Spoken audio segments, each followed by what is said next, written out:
இன்று மார்கழி மாதம் 13வது நாள். ஆண்டாள் நாச்சியார் அருளிச் செய்த திருப்பாவையின் 13வது பாடலை இப்போது சிந்திப்போம். தன்னுடைய கண்ணின் அழகைக் கண்டு மயங்கி கண்ணனே தன்னை தேடி வருவான் என்ற செருக்குடன் ஒரு பெண் படுக்கையிலே படுத்துக்கொண்டு இருக்கின்றாள். அந்த பெண்ணை துயில் எழுப்புவதாக இந்த பாசுரம் அமைந்திருக்கின்றது. புள்ளின்வாய் கீண்டானை பொல்லா அரக்கனை கிள்ளிக் களைந்தானை கீர்த்திமை பாடிப்போய் பிள்ளைகள் எல்லாரும் பாவைக்களம் புக்கார் வெள்ளி எழுந்து வியாழம் உறங்கிற்று புள்ளும் சிலம்பினகான் போதரிக் கண்ணினாய் குள்ளக் குளிரக் குடைந்து நீராடாதே பள்ளிக் கிடத்தியோ பாவாய் நீ நன்னாளால் கள்ளம் தவிர்ந்து கலந்தேலோர் எம்பாவாய் என்று அமைந்திருக்கின்றது இந்த பாசுரம். கொக்கு வடிவில் வந்து தன்னை அழிக்க முயன்ற அரக்கனாகிய பகாசுரனின் வாயை கிழித்து கொன்றவனும் ராவணனின் 10 தலைகளை கிள்ளி எறிந்தவனுமாகிய பெருமாளின் புகழை பாடிக்கொண்டே பாவை நோன்பு நோற்கும் பெண்கள் அதற்குரிய களமான பாவை களத்திற்கு போய் சேர்ந்து விட்டார்கள். வியாழம் மறைந்து சுக்கிரன் அதாவது வெள்ளியும் கிழக்கில் உதித்துவிட்டது. கூட்டில் இருந்த பறவைகள் எல்லாம் கூவிக்கொண்டே இரை தேட கிளம்பிவிட்டன. தாமரை பூவையும் மானையும் ஒத்த கண்ணழகு வாய்த்த பெண்ணே, பதுமை போன்ற அழகியே, நீ இந்த நன்னாளில் கண்ணனை தனியே பூஜிக்கும் கள்ளத்தனத்தை விட்டுவிட்டு எங்களோடு சேர்ந்து உடலும் உள்ளமும் குளிர நீராடி அவனுடைய அருளை பெறும் வகையில் உடனே எழுந்து வா என்று உறங்கிக் கொண்டிருக்கும் பெண்ணை மற்ற பெண்கள் கண்ணனின் பெருமையை கூறி துயில் எழுப்புகின்றார்கள். வெள்ளி எழுந்து வியாழம் உறங்கிற்று என்பதற்கு அஞ்ஞானம் மறைந்து ஞானம் தோன்றியது என்பது உட்பொருள். கண்ணனை காணும் நாளே நல்ல நாள், பிறவியின் பயனை பெறும் நாள் என்பது இந்த பாசுரத்தில் குறிப்பாக உணர்த்தப்படுகின்றது. இப்போது மாணிக்கவாசக சுவாமிகள் அருளிச் செய்த திருவெம்பாவையின் 13வது பாடலை சிந்திப்போம். இந்த பாடலின் சிறப்பு என்ன என்றால், தமிழ் இலக்கணத்திலே சொல்லப்படும் முப்பொருள் சிலேடை அணி என்பதற்கான எடுத்துக்காட்டாக திகழக்கூடியது இந்த பாடல். பொதுவாக சிலேடை என்பதை இரட்டுற மொழிதல் என்று சொல்வது வழக்கம். 2 பொருட்கள் வருமாறு ஒரே வார்த்தையை கூறுவது சிலேடை அல்லது இரட்டுற மொழிதல். ஆனால் இந்த பாடலிலோ 3 பொருட்கள் வருமாறு அமைத்துள்ளதால் இதை முப்பொருள் சிலேடை அணி என்று குறிப்பிடுவார்கள்.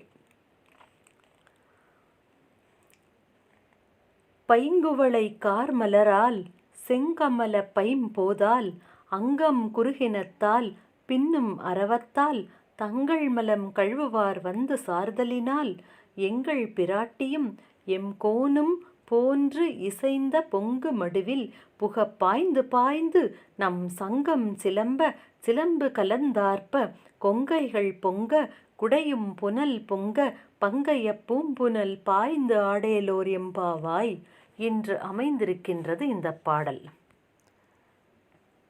ஒரு வகையிலே பார்த்தால் இந்த பொய்கை அதாவது தடாகத்தின் தன்மை இங்கே குறிக்கப்படுவதாக பொது பொருளாக கொள்ளுவார்கள். இன்னொன்று இறைவி அதாவது பார்வதி தேவியை குறிக்கும் பாடல் என்று குறிப்பிடுவார்கள். 3வது பொருள் இறைவனாகிய பரமசிவனை குறிப்பது என்று குறிப்பிடுவார்கள். பொதுப்பொருள் என்ன என்றால், பசுமையான கரிய குவளை மலர்களையும் செந்தாமரை மலர்களையும் கொண்ட இந்த பொய்கையில் அழகிய குருகு போன்ற நீர்வாழ் பறவைகள் ஒலி எழுப்பிக் கொண்டிருக்கின்றன. தன்னை நாடி வரும் மக்களின் அழுக்கை நீக்குவதால் இந்த பொய்கை எல்லோராலும் நாடப்படுகின்றது. தாமரை பூக்கள் நிறைந்த சிகப்பு வாய்ந்த இந்த பொய்கையில் நம் கை வளையல்களும் கால் சிலம்புகளும் ஆரவாரத்தோடு ஒலி எழுப்ப, உள்ள கிளர்ச்சியால் மார்புகள் பூரிக்க பாய்ந்து நீராடுவோம் பெண்களே வாருங்கள் என்று எல்லா பெண்களையும் பொதுப்படையாக இந்த தடாகத்தின் தன்மையை சொல்லி அழைப்பதாக ஒரு பொருளை கொள்ளலாம். எப்படி இது சிவபெருமானுக்கு உவமையாகிறது என்று பார்க்கலாம்.